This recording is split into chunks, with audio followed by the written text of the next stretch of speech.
கர்த்தருடைய பரிசுத்த நாமத்திற்கு மகிமை உண்டாகட்டும். இந்த நாளிலும் கர்த்தர் நமக்கு தரக்கூடிய நல்வார்த்தை சங்கீதம் 68வது அதிகாரம் 28வது வசனம். உன் தேவன் உனக்கு பலத்தை கட்டளையிட்டார். தேவனே, நீர் எங்கள் நிமித்தம் உண்டு பண்ணினதை திடப்படுத்தும்.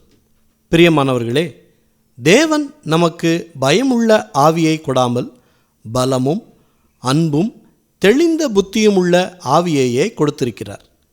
நாம் செய்யக்கூடிய வேலைகளில் வெற்றி பெறுவதற்கு அவர் பலன் கொடுக்கிறார். சோர்ந்து போகிற வேளைகளில் தொடர்ந்து செயல்பட பலனை கொடுக்கிறார். அது மட்டுமல்ல, மற்றவர்களை உற்சாகப்படுத்தும்படியாக நாம் சாட்சியாக விளங்க பலனை கொடுக்கிறார். அதனால் கவலைப்படாதீங்க. கர்த்தர் நமக்கு உண்டு பண்ணினதை திடப்படுத்துவார். சூழ்நிலைகள் எல்லாம் பாசிட்டிவாக மாறும். ஜெபிக்கலாமா? நல்ல தகப்பனே, இந்த நல் வார்த்தையை தந்ததற்காக நன்றி செலுத்துகிறோம். இன்றைய நாளிலும் சோர்ந்து போய் இருக்கிறவர்களுக்கு சோர்வின் நாட்களை எடுத்து போட்டு உற்சாகத்தை கொடுத்து பலப்படுத்துங்க. பலப்படுத்துகிற கிறிஸ்துவினாலே எல்லாவற்றையும் செய்ய பலனை கொடுங்க.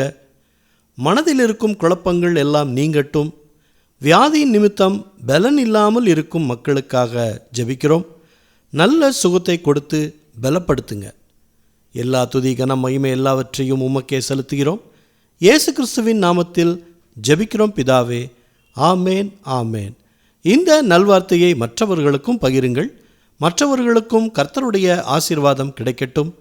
கர்த்தர் உங்களையும் உங்கள் குடும்பத்தாரையும் அளவில்லாமல் ஆசீர்வதிப்பாராக. ஆமேன்.